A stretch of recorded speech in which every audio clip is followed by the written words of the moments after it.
Hello दोस्तों, आपका स्वागत है हमारे चैनल स्टडी विद सुरेंद्र पर। और आज मैं बात करने वाला हूं रेलवे ग्रुप डी 2025 की जो वैकेंसी थी उसके बारे में, जो इसका एग्ज़ाम अभी 2026 में अभी लेटेस्ट चल ही रहा है।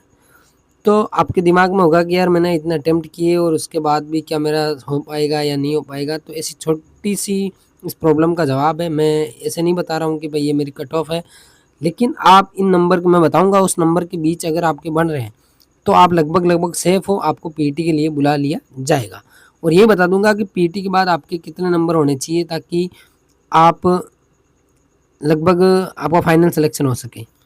हम आपको बता देना चाहता हूँ कि देखो, जो 22,195 वैकेंसी है उसकी आधी तो रिजर्व ही है, जैसे सीसी वाले की या एक्स सर्विसमैन की और भी अदरवाइज दूसरी कैटेगरी होती है उनकी। देखो 50% तो उसमें से रिजर्व ही है, क्योंकि जितनी एक्स सर्विसमैन की वैकेंसी है उतनी सीसी वालों की होती है। और कुछ गिनी चुनी वैकेंसी अदर कैटेगरी जैसे विकलांग कोटे में चल जाती है और विधा कोटे में चल जाती है अदरवाइज, और जिसमें देखा जाए उसमें।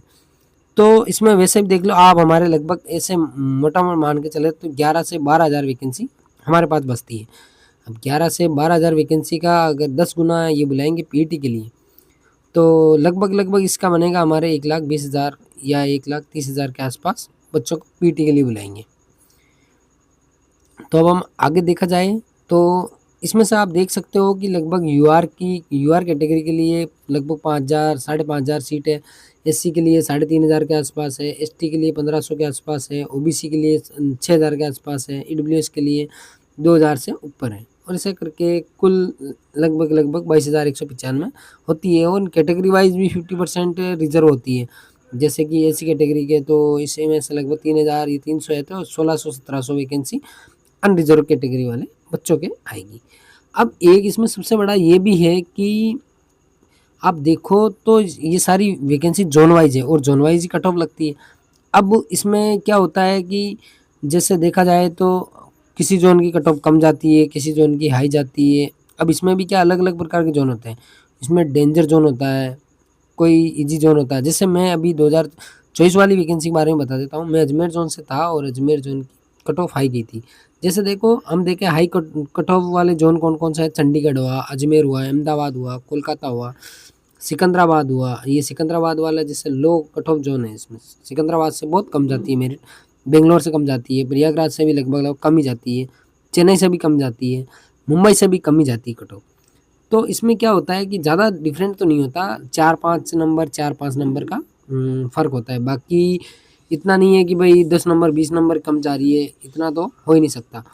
तो मैं आपको बता देना चाहता हूँ कि अगर आप अजमेर, चंडीगढ़, अहमदाबाद अगर ऐसे जोन से हो तो आपको ठीक ठीक नंबर तो लेके आना ही पड़ेगा। आपको लगभग माने तो 70 अबव नंबर तो होने ही चाहिए, क्योंकि आप कौन सी भी कैटेगरी हो, अगर आपको फाइनल सिलेक्शन चाहिए तो आप ये अजमेर, चंडीगढ़, अहमदाबाद 70 प्लस नंबर तो आपको लाना ही पड़ेगा।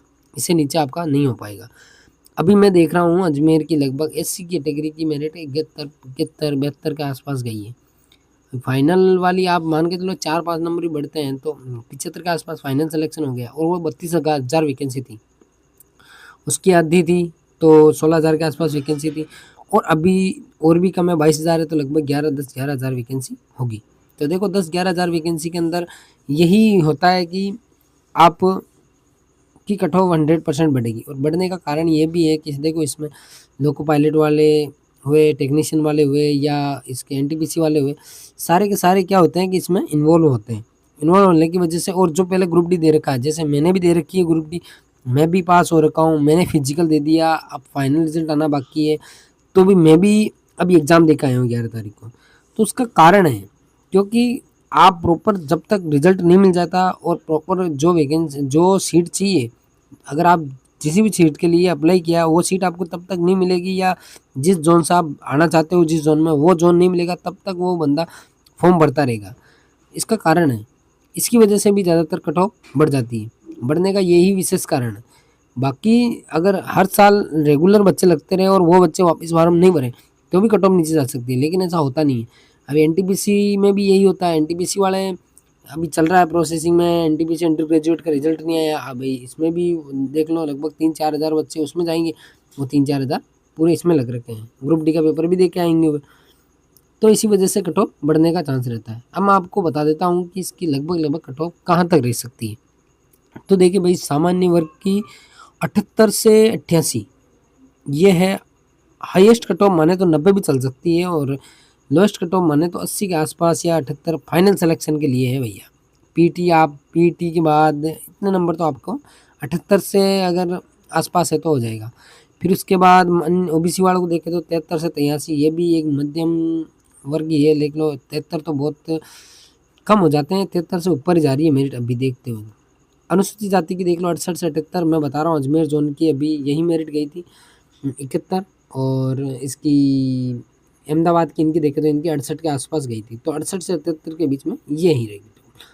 एसटी की भी ये 60-70 के बीच में। हाँ, यहाँ पे आपको पीटी क्वालिफाई हो जाओगे आप 60 से 70 के बीच में, और ईडब्ल्यूएस वालों को 70 से 80, यही ओबीसी वाले के आसपास ही, या लगभग देखा जाए तो ओबीसी के बराबर ही इसकी कट ऑफ रहती है, और कभी कभी तो ओबीसी वालों की और भी ज़्यादा चली जाती है।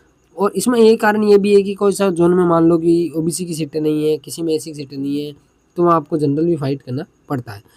अब एक चीज़ देखना पड़ेगा कि भाई आप पीटी के लिए कितना हो, तो इनसे 1-2 नंबर नीचे कर लो, या मेरे मानने से तो आप नहीं करो तो ठीक है, ये वाली कट ऑफ इससे कम तो नहीं जाएगी, कारण है कि यार वैकेंसी बहुत कम है। तो दोस्तों आपके लिए आज के लिए इतना ही है सिर्फ, और हो सके तो आप वीडियो को लाइक करें और चैनल को सब्सक्राइब करें, क्योंकि भाई हम भी नई क्रिएट, तो आपका सपोर्ट मिलना हमें बहुत ज़रूरी है।